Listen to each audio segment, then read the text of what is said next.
November 25th is observed as International Day for the Elimination of Violence Against Women. This year assumes great significance amid the COVID-19 pandemic. During the unprecedented lockdowns, countries across the world reported increased cases of domestic violence. Women's organizations and rights bodies are pushing governments to take measures to protect young girls and women caught in the cycle of violence. International Day for the Elimination of Violence Against Women is a United Nations designated day observed every year on November 25th. In a big push this year, the UN has given a clarion call for ending gender-based violence. The 2020 campaign theme is Fund, Respond, Prevent, Collect. Like every year, 16 days of activism against gender-based violence campaign starts today and ends on December 10th. The UN Women, the United Nations entity for gender equality and the empowerment of women, is working closely with violence survivors, activists, all the stakeholders and people from every walk of life to fund, reach out and respond faster. Vice President Venkaiah Naidu also made a call to end violence against women. He said, where women are respected, divinity blossoms there. In this edition of The Big Picture, we will analyze how to put an end to violence against women.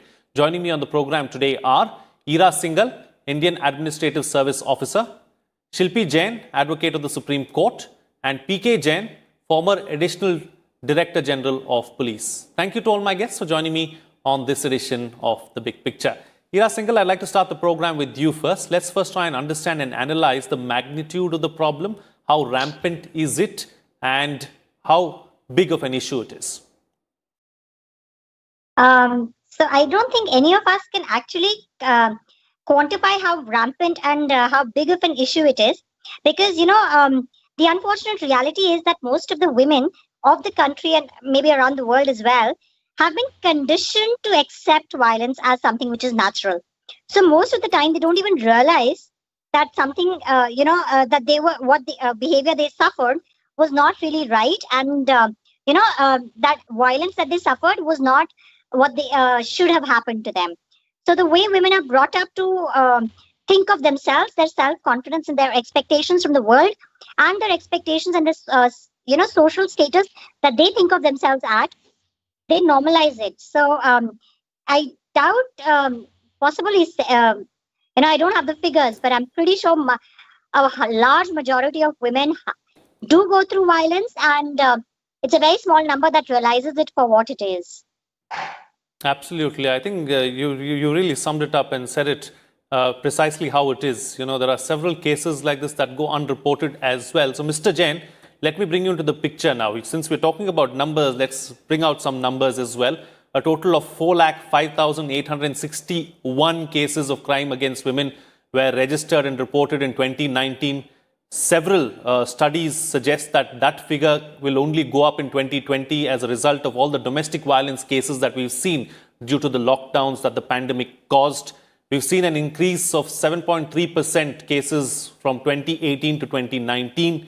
And, let's also remember that a majority of these cases, as far as women are concerned, is, cruelty caused at home. It's the husband or the husband's relatives or the extended family. So how do you deal with a situation like this where cases are underreported and where violence starts at home? See, it is a fact that the figures that you have given to us is only the tip of the iceberg. A number of cases actually are not reported at all. And if at all they are reported, I think the approach of the police or the enforcement agencies, the domestic violence officer, etc., is to first settle the matter. I have come across a large number of cases in Maharashtra where the lower level police staff would always say, कि husband ने एक चांटा मार दिया तो क्या हो गया? थोड़ा मारपीट किया तो क्या हुआ? This is the kind of mindset these people used to have, because they themselves would subject their women folk to this kind of a treatment at home. But the situation has changed over a period of time. The women have become a little more educated, more aware of their rights. That is why is one of the reasons why the number of cases registered in the police stations is going up. But that still is not a very satisfactory situation. Even today, I find that the first reaction of the family to any kind of violence against women, crime against women, is to basically, keep it under wraps. And if at all it cannot be kept under wraps, then to report it. I mean, there are so many factors: social attitude of the police, attitude of the enforcement agencies, attitude and the kind of treatment meted out to them in the courts, etc., which makes them realize that it is a futile attempt on their part. We have been coming across a number of cases where the women have been subjected to rape, and then after that also, once they have lodged a complaint, they are again being harassed, and the system does not stand up for them. That's the most unfortunate part. So a woman always feels that she is so vulnerable, first at the family level, then at the locality level, community level, and again at the level of at the hands of the law enforcement agencies and the courts. So I would agree with Ira that the problem is much larger than what we realize. And unless the people at the top and then at the cutting edge level realize that it is their bounded duty to afford protection to women, to give them justice, to listen to them patiently, to believe them, first of all, the situation is not going to improve. So figures, I have no faith in the figures, in whatever figures come up. However, the figures have to be taken as a basis because that is the reported fact. So I think with passage of time, more women will come up for lodging such complaints. And the attitude of the society will change only when the situation at the family level changes. Till the time we keep giving preference to boys over girls, this situation is not going to change. I think unless the families become responsible and they start treating their children equally. Even in our society, even today, a 20-year-old girl, when she's going to the market, the mother says, okay, take your younger brother with you. The younger brother is only 5-year-old. Unfortunate part, but that's a fact of life. So absolutely. I think till the time there's a change of mindset in the society and in our families, this situation is not gonna very much change. Absolutely. That's my take on this. Systemic change in mindset, change all around. That's the best way forward, is what the panelists are suggesting. Shilpi Jain, let me bring you to the picture now. So the panelists before you, of course, have spoken about the magnitude, really, as far as this problem is concerned, and how the figures are just the tip of the iceberg. Let's bring in another aspect and talk about that. For instance, what are some of the changes or provisions that the Constitution has brought in and has provided for women? See, I have always felt the laws are in place. The problem is one at the level of implementation. The implementation of the laws with regard to, crimes is left to the lowest rung officials. So many times the women are extremely hesitant, even the urban educated women, to go to a police station because they are having to deal with either ASI or a sub-inspector. The IPS level police officials don't engage in implementation. They will just look or administer the investigation, and they're extremely insensitive. If it's particularly if it's a case of molestation or rape, first the woman is looked at from top to bottom as to how she looks like, what is her attire.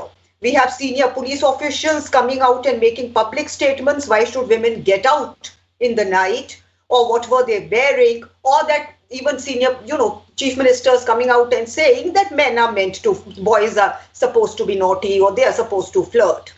So in 1983, we had the law coming out for, IPC 498A, which was probably brought in to curb dowry deaths. Now, dowry is a menace which we have completely failed to fight. This country, I should hang my head in shame that dowry menace remains prevalent across all societies, be it urban society, the rich, the elite, to show off at weddings and have extremely splurge money during. It's a kind of me against the neighbor show off.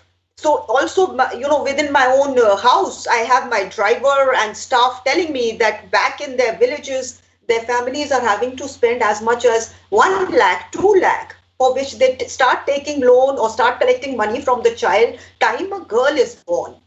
And also colleagues saying that, yes, a daughter is born, so we have to start collecting jewelry.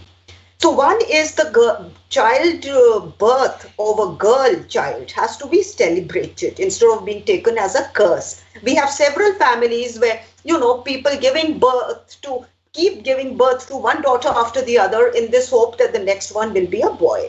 So it has to start there. The societal change has to be there. Women need to be respected. They need to be taken as an essential member of the family, not as a burden. The burden feeling has to go and will go only when the dowry is. We have a dowry law which is very, very strict. It has failed to bring in any change in terms of dowry and the implementation. So we need a societal change and proper implementation. We need a complete overhaul reform in the policing system. Right. As of now, a 10th pass can become a constable in the police. So much power gets into his head. It's a combination of, too much power getting into his head and low caliber. Sure. So these two are very, very dangerous combinations. Let me take the points that you're making forward with Mr. Jain. Mr. Jain, respond to the points that Shilpi Jain has just made, about police reforms and police sensitization, and how important is it to fight violence against women? Frank, I can only share my experiences in this. All the IPS officers or the senior level officers are not insensitive to this problem. I have commanded range. I have been the law and order chief of the state of Maharashtra for some time. If the senior officers are sensitive to this problem, especially the crime against women in terms of molestations, in terms of rapes, in terms of violent crimes against women, can be curbed to a great extent. My standing instructions when I was Inspector General of the Nasik range was that anybody who's hauled up for molesting a girl or teasing a girl must spend a night in the jail, must spend a night in the police lockup. And I can vouch for it that this attitude on my part, and in case any SHO did not carry out the instructions, then he was hauled up to my office for an interview. We call the orderly room. He was hauled up in the orderly room. So everybody got a message loud and clear that this kind of a nonsense will not be tolerated. What used to happen was that the guy used to be arrested at 10:30 in the morning, and by 12 o'clock he would be presented in the court and get bail immediately because the offense is bailable. So this kind of soft peddling of issue was one of the issues which I think senior officers must pay attention to. She is very right in saying that at the lower level, at the cutting edge level, yes. As I said, there is always, because they have been treating their women like that, so there is always a bias against women and in favor of that this is a very commonplace daily occurrence in the family. So what is there to complain about? But the attitude is now changing. Yet I think a lot of work has to go into this. The attitudinal changes in the police at the training level and then reinforcement of that from time to time is a must. Women are 50% of the society. We have given them 30% reservation according to the constitution, but they are 50% of the society. And this important component of the society cannot go unnoticed, cannot go without corrective actions being taken in the attitude of the menfolk. And as I said, it all has to start from the society, from the family. It has to start from the family level. It has to go to the travel down to the society. She is very right in saying that there are chief ministers who have taken a very, very casual approach towards this thing. Bhi bacche to bacche hai, unse galti ho jati hai. I mean, this was the statement of one of the ex-chief ministers of one of the most important states in the country. If this is the kind of the polity, you can imagine what will happen. The other day, I was reading an article where, a good-looking woman was suggested by one of the politicians that ladies like you must join our party. Simply going by the looks. So the women are facing this kind of harassment day in and day out. Only thing is that how much can they come out? How much do they think it is worth coming out? Because the response they will get from the various sections of society is a big question mark. But I think a change has to begin somewhere. People have to be outspoken about it. People have to be really serious about it to effect any kind of change. Absolutely. Absolutely. Ira, let me bring you to the picture now. So we're talking about, systemic change. We're talking about sensitization. We're talking about awareness. State and central governments too have carried out several campaigns, as far as educating the people is concerned, trying to tell them about how it's not right to violate a woman or violate a woman's rights. Do you believe that enough is being done? Do you believe more needs to be done? Where do we start? There is a lot of noise, and this is one of those things which will be solved by a lot of noise. I'm on Rajya Sabha TV. I'll call you back. Perspective. Okay. Gender attitudes start at the age of 7, 8, 9. So as of now, all the conversation that we're having is after when gender attitudes have already been formed. This goes for both boys and girls. their society, their, the way they perceive of themselves in the world around them, that gets formed by the time you're 7, 8, 9, because that conversation about ladki hai, ladka hai, you're supposed to do this, you're supposed to do this, that has already happened in the household. And at 7, 8, 9 is when you start understanding the world around you, So perceptions are made at that age. So what you really, so in my mind, where we need to handle this whole issue and handle the status of women or the issue of violence, or is at that particular age. So we need to address it at school levels. We need to point out the wrong attitudes at school level, and at 8, 9, 10, that's the age group we need to target, and that's the age group where gender sensitization needs to be undertaken. There is some conversation on that, but we haven't really touched that aspect as much. But definitely, at least in the metros, the attitudes have changed. The way women are perceived is very different from what it was 30 years ago. Go down to the younger ages and go down to the grassroots. We've been talking to the girls. We've been telling them you're great. You need to think of yourselves as empowered. You need to think of yourself as strong. But we haven't really brought the boys into the conversation and haven't taught them how they need to see gender. So I think that's one element we need to work on. So Shilpi Jain, we've spoken about several aspects. If you look at some of the laws as well, we're talking about the constitutional provisions and what has been done as far as the legal provisions are concerned. We have the Criminal Law Amendment Act of 2018, Criminal Law Amendment Act of 2013. We have the Sexual Harassment of Women at Workplace Prevention, Prohibition and Redressal Act of 2013. We have the Protection of Women from Domestic Violence Act 2006. Dowry Prohibition Act 1961, etc., etc. There are several laws really as far as dealing with this particular issue is concerned, and you mentioned that yourself in your opening remarks. My question is, do we have a few too many laws, and do we need one umbrella law really to deal with this problem as a whole? No, see, to keep multiplying the laws. Already, as I began, I said the laws are very much in place. With the amendments in criminal law after Nirbhay, as far as rape law is concerned, even in my, newspaper debates where I have written articles, I have criticized the amendment of the rape law, but let's keep that for another day. As far as the amendments of outraging women's modesty is concerned, I think that was welcome and has brought in a very important change. Prior to that amendment, either we had, Section 354, which dealt with outraging women's modesty, which was bailable, or what we had the other extreme, which was rape. So I had, prior to the amendment, some women coming to me saying, look, we are being stalked, or we are being even molested, but since the law is bailable, it is toothless. So it was an important move that they chose to make molestation law or outraging a woman's modesty non-bailable. That was very important change. Another thing is, now there is a separate law for stalking. Earlier, I had a journalist telling me that her ex-boyfriend was, following her all around, and I had several women coming to me, but we really didn't have any law in place. Now, one is that, but I think the state has to move in. See, law won't become a deterrent unless the state wants it to become. And the states have, state after state, governments after governments have completely been nonchalant towards women's problems. Do we have safe streets? No. I am a senior lawyer. I have, I know many police officials whom I can call from my phone directly.